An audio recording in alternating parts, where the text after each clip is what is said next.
Okay, so this is going to be like a really random video that seems somewhat off topic at first. Uh, we were just talking earlier about other shows that happen to hit us the same way emotionally as The Walking Dead. Obviously, all of us who watch the show and have experienced all of the emotional highs and lows of the show know that the reason why we love it is because we care about the characters and we care about what happens to the characters. We care about the differentiating experiences of the characters. And there is one other show that has impacted me personally as much as The Walking Dead. And it is a show called Banshee. And probably 90% of everybody who just heard that term has no fucking idea what I'm talking about.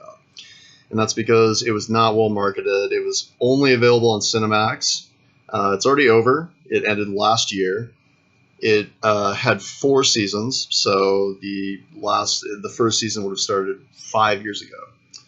And I personally feel like that show is the closest version of all the highs and lows that I've experienced in The Walking Dead in another show.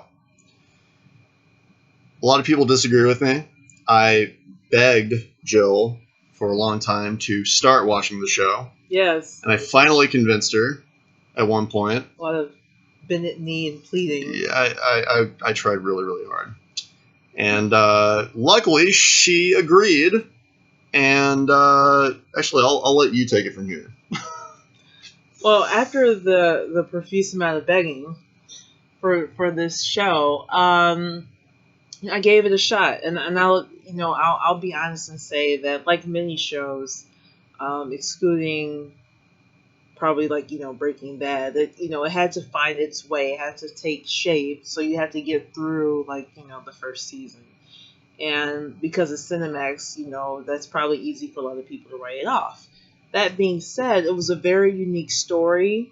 A lot of unique characters that I haven't seen before. So, you have, the Amish mob boss, which is like, what? And then this guy is totally badass. And then you have, the lead character who is portrayed by Anthony Starr. Anthony, right? Not Anthony, right? Who is very brilliant at conveying emotion through his face. There's very few actors who can do that. So there's him. Obviously, there's Andrew Lincoln if you watch The Walking Dead. There's James Marsters if you're familiar with Buffy and Angel at all, a show that I'm still working on with him to watch at some point. But it conveys a lot of emotion. There's a lot of unspoken stuff, and that's carried, that burden is put on the actor. So because this show is so well-rounded with a great cast who can pull off these parts, it works very well.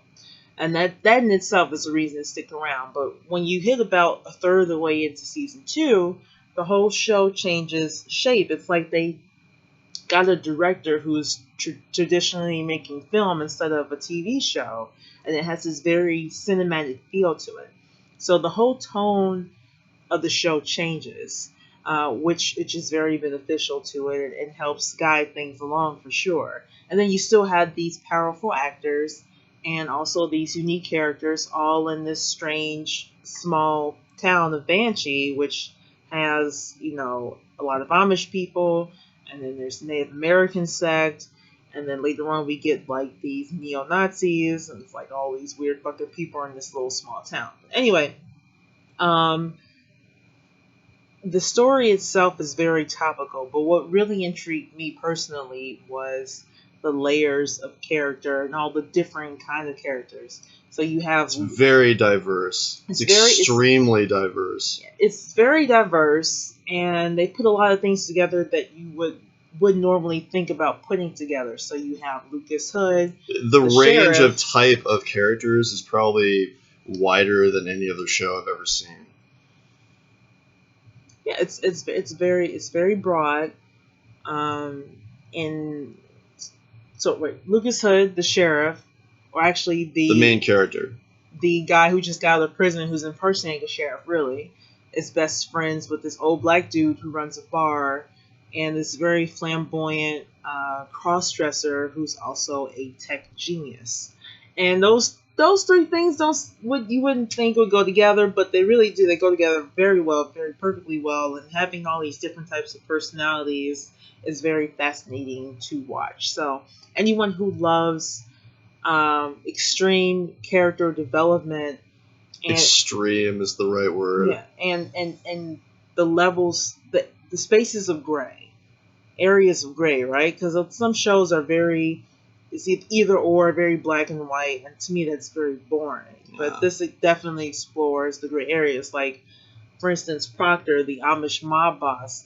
There are times where it's like, oh God, he's so terrible. And then there are other times where it's like, I feel really bad for him, and I feel very confused about myself right now. So, and I think The Walking Dead is good at stuff like that as well. So, for those reasons, that's why it would get my personal recommendation. If you decide to try it, just keep one thing in mind. The first season of the show is not the greatest. In fact, the first 4 episodes of the second season of the show are not the greatest. However,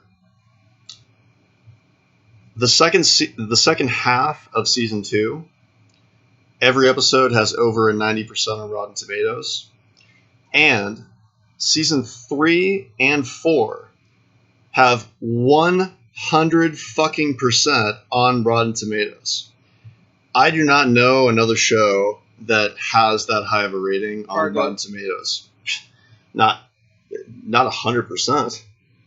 Not 100%. And certainly not 100% 2 seasons in a row. That is insane.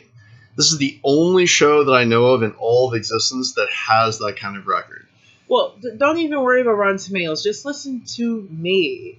Listen to me, because I don't always agree with everything Rotten Tomatoes has to say. That's just how I feel. But as someone who digests a shitload of entertainment, as someone who appreciates the strength of character and extremely well done acting,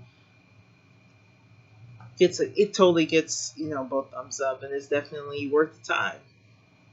So give it a shot. It's hard to get through the first season, but if you do that, it's totally worth it for the rest of the time. And let us know what you think about it. And by the way, also follow us at RLRashon on Instagram. And we'll talk to you soon. Bye.